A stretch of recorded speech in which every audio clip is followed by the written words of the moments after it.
Hello and welcome to The Lost and Found.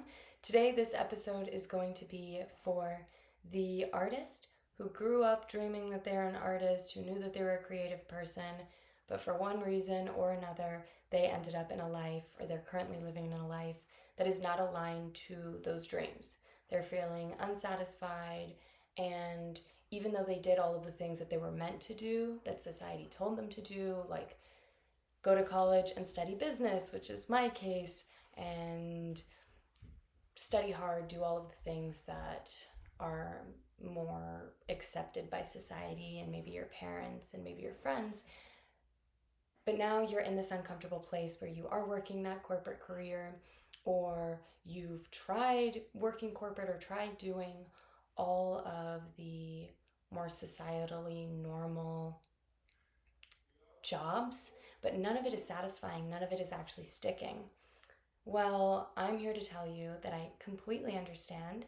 And a little bit about me is that when I was very, very little, maybe 6 years old, my parents put me in soccer. And very quickly, they realized that it was not for me. I would sit in the grass and play in the little sand pits during the games.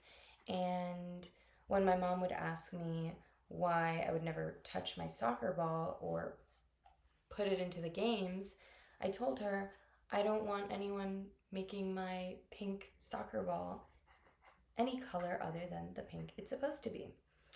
So quickly they realized, okay, competitive sports aren't for her, let's put her in ballet. And I loved ballet. They also put me in musical theater, loved it. Was very passionate about singing and dancing and the theater. So this was the love of my life, we'll say, from age 6 till about 14. Then I went to high school and everything changed. I did theater my first year and then quickly learned that that wasn't exactly the cool thing to do. So I sort of stepped out of it and lost myself pretty much. I didn't have a passion per se. My passion kind of became connecting with people. And in that, I had to figure out, okay, what am I going to do for a career? Because now I'm 18, or I'm almost 18, and I have to choose what I'm going to study. And since I had no idea, I decided, okay, I'll do business because I know that I need money to live and I like money. So I'll do business. And with the money that I make from business and learning how to speak with people, work with people, I'll be able to invest in my creative pursuits. So it was kind of like creativity just got put on the back burner. Like, once I make my money, then I'll be able to live a life of creativity. So then my new goal became I'll move to New York. This corporate job that I'll get from studying business will get me to New York. And then once I get to New York, all my problems will be solved. I'll be living the life of a creative person that you see in all the movies, and I'll be happy.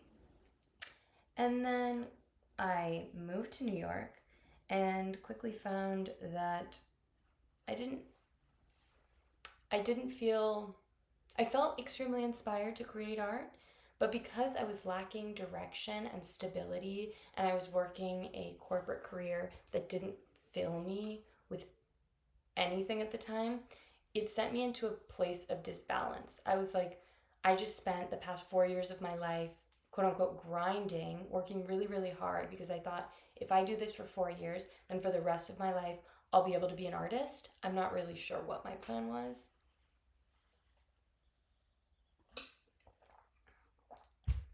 But I thought, I am this inherently creative person and everyone can see it. So as long as I'm in New York and I am who I am, everything will be okay.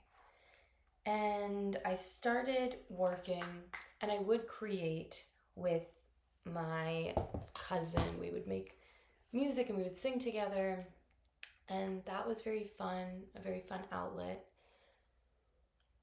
But it wasn't everything I guess I had wished for, and that sent me into a place of despair. So I was very unhappy in this corporate career and thought, I have to leave this and just spend all of my time investing in my creative pursuits. I'll start a podcast, I'll start a band, I'll start creating content on social media, and I'll be able to be this creative person. And I'm living in New York where I'm surrounded by creatives, so it'll have to work. And so I stopped working and started doing this and was riddled with anxiety because every time anyone would ask, like, how are you going to make money? And what do you do for work? I was just overwhelmed. And eventually went back into the corporate life, kind of gave up on my career. I mean, my dreams of being an artist, and thought that was bold of me to assume I could just be an artist when I hadn't spent my entire life dedicating myself to a craft. So now I'm back in this corporate life and this understanding that the stability you get from a bi-weekly paycheck is very nice. And at the same time, my creativity and my art and my craft emanates from within me at all times. I don't have to be this professional artist who spent every single day painting, drawing, perfecting a craft. I didn't have to go to Juilliard and join a band and sing every single day or learn how to play the guitar professionally. I am an artist because I am an artist, and who I am is art. Everything that I do is art. All of the conversations, the business school, all of my classes, every project I did was me building my craft. It was me learning what I like, what I don't like, the people I like to work with, the things that I'm good at. And I've realized what I'm really good at is embodiment of who I am, Danny, as a person. And by focusing on my art as something that does not need to be monetized, it's remained very pure, which was ultimately my goal back in high school. In high school, when I decided I am not going to pursue singing because then I'll need to be good. I'll need to be good and I'll need to make money, and that will ruin my mental health. And so, in a weird way, I think that the process and the steps that I took were actually perfect in leading me where I am now. Somebody who is stable, is not needing to monetize off of their art for survival, and so I can come at it from a more pure place. And that's not to say that you can't make art and monetize and come from a pure place. This is just my journey and experience. And today, now that I'm at a stable place, finally, I can start slowly leaning back into all of those creative pursuits, even if they're not very good. Like singing, I don't see myself as a great singer. I love to do it, but I don't see myself as a great singer. Painting, I don't see myself as a great painter. Do I love to do both of these things? Yes. So am I going to do them? Yes, because I know it's aligned with my soul's purpose. And I think that one of the ways to get to that dream life where I am able to monetize off of my art, and my art being my singing, my dancing, my speaking, it all starts with aligning in this reality where it's not necessarily like I'm not a professional keynote speaker yet. I'm not in a band touring the US yet.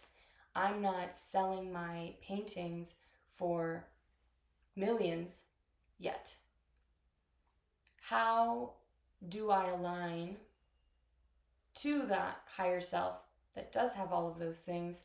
Well, it's creating from a pure, non-stressed place, knowing that once I get there, it's all going to flow in seamlessly. And the stress I feel about my work maybe not being the most fulfilling is because my dreams are so far from that past life where I thought I'm doomed to work a corporate job 9 to 5 the rest of my life. Like, they're so different from each other because my dream is be the musician, be the painter, be the communicator, be this free-spirited girl who I've always been, this sensitive, free-spirited, spiritual, money-making girl that I know I am, is so different from that 9 to 5 girl that I had convinced myself, oh, I guess this is just it. This is just life. And maybe everyone else is right. And I did go to business school just to be this 9 to 5 girl that society wants me to be, not this all-encompassing dream girl and dream life that I plan to live. And so now I'm in that uncomfortable place where I'm like, I know it's coming. I know that what's coming in the future is bigger and brighter than anything I've had in the past. But my past was more comfortable, quote unquote comfortable, because I wasn't putting myself out there and trying with things like the podcast. So I'm in this uncomfortable space. And what do I do in this uncomfortable space? I start creating my art from a place that is pure, where I don't have to monetize. And that's what I urge you to do. You who is listening, you who is watching, who knows, I yearn to be an artist. I see my dreams, and ever since I was a kid, I know that I wasn't destined for that 9 to 5 life. I was destined for something bigger. Whatever it is for you, think on it now. What do you need to do to be able to be that person? Well, you have to take the baby steps. And the baby steps are not one day to another, you are this, let's say your dream is to be in a band. You are not in this huge famous band that is producing all of the money in the world and you don't need to do anything else. You don't jump from that one day to another. You build momentum by practicing 5 minutes every single day, by putting yourself in this uncomfortable place where you're seen trying, where you're seen being judged, because you have to get comfortable being seen and being perceived if eventually you want your art to be your entire life. Like, that's what you do. That is something you monetize from. And the truth is that in order to make money, you have to have money. And to have money, you have to do something. And for me, that is the steady corporate job that I went to college for. And in order to make my money in the creative pursuits, I have to feel stable and comfortable enough. This is my experience. Of course, everyone can be different, but for me, I have to be stable and safe enough to create art from a pure place. My paintings, my singing, my content creation, my inspirational content, all of that has to come from a pure place where I'm not seeking to monetize, so that eventually I can monetize.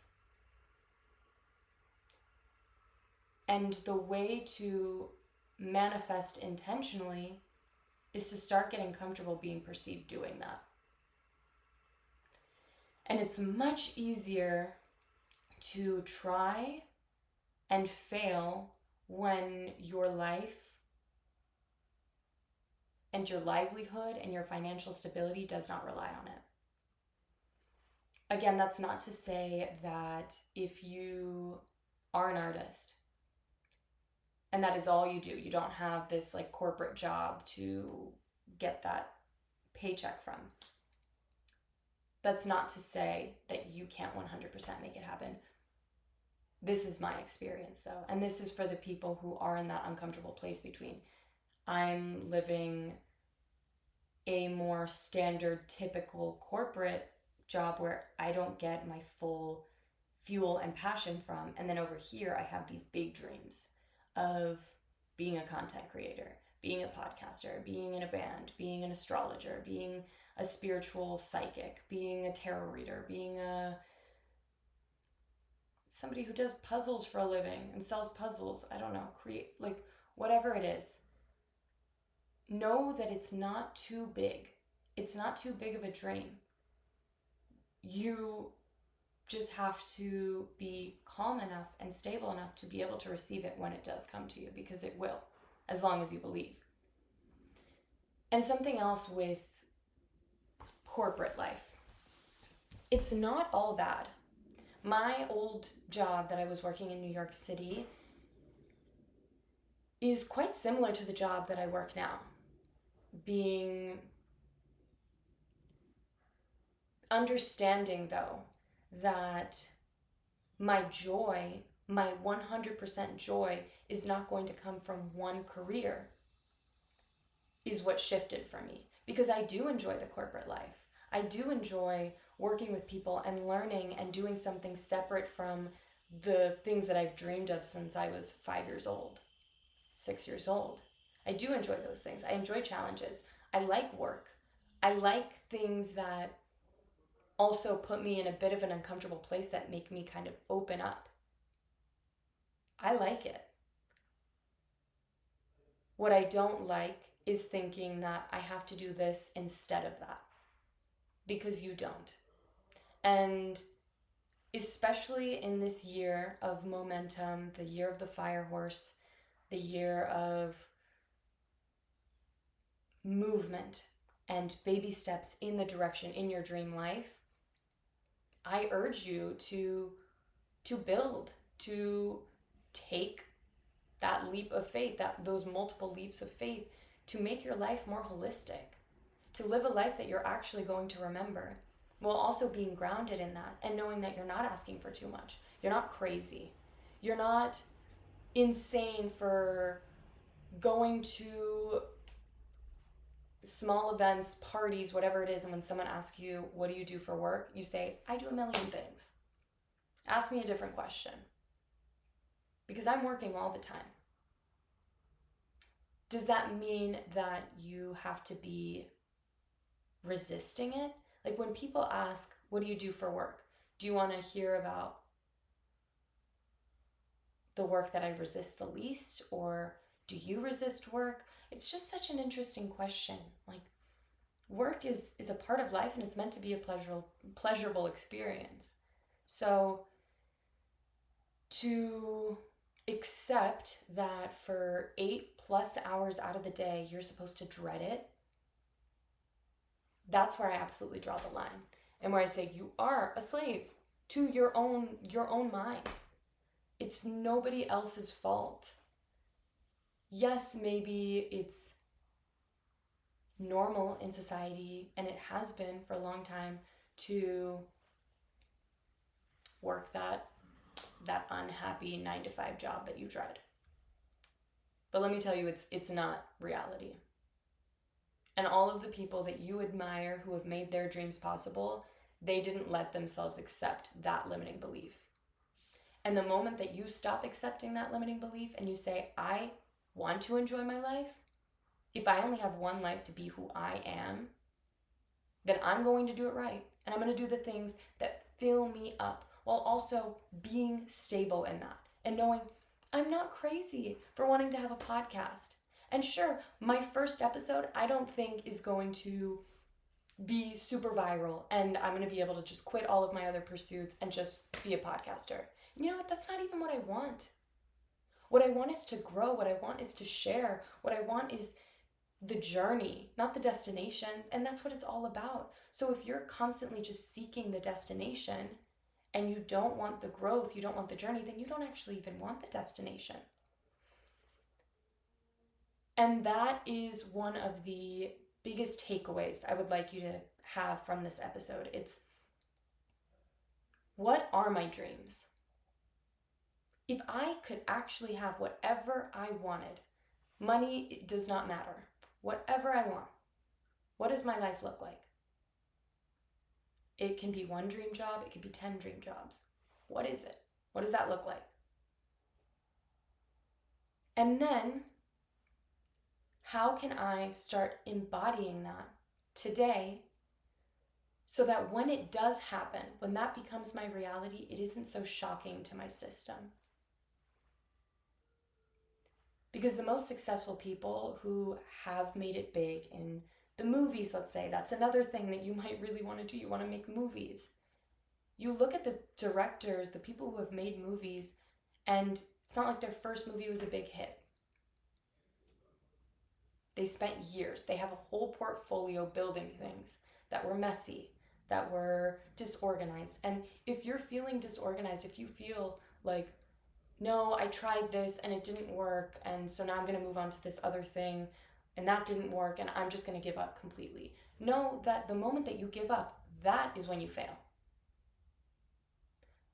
Not trying and giving up are the only ways to fail. But if you're resilient, if you get up every single day and you say, I am working towards my dreams. They're not here right now, but I feel them. And that's what matters the most. So, sure, I haven't sold a painting for $1 million. I haven't. But did I just paint a little blue square today? Yes, I did. Because I'm building. I'm building my portfolio. I'm building my dream life. And as should you. Take those baby steps.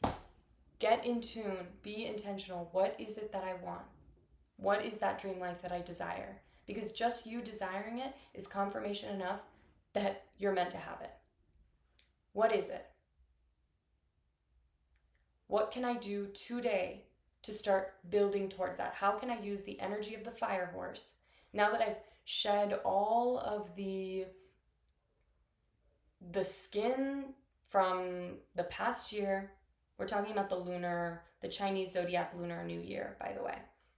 Last year, it was the year of the wood snake.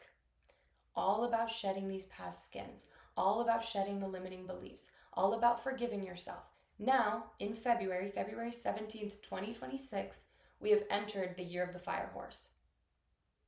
It's your time to start taking action towards those goals. Slow and steady wins the race, though, because with so much fire that the fire horse brings, burnout is very possible. So don't get caught up thinking my dreams need to happen tomorrow. No, it's about the journey. It's about the discomfort. It's about being seen trying. It's about not waiting until you're 40, 50, 60 dead to be good enough, because you're good enough today. You're good enough to start today. And the moment you do that, your confidence will start building, and it'll be easier for you to believe it. And other people might even start believing too. And the truth is that you don't even need anybody else to believe in your dreams. Just you. You don't have to explain it to anyone. Believe in yourself. Get intentional about what your dreams are. Start taking those baby steps. And get in tune emotionally over those cognitive dreams that you have created for yourself, because they're there. They're a place for a reason.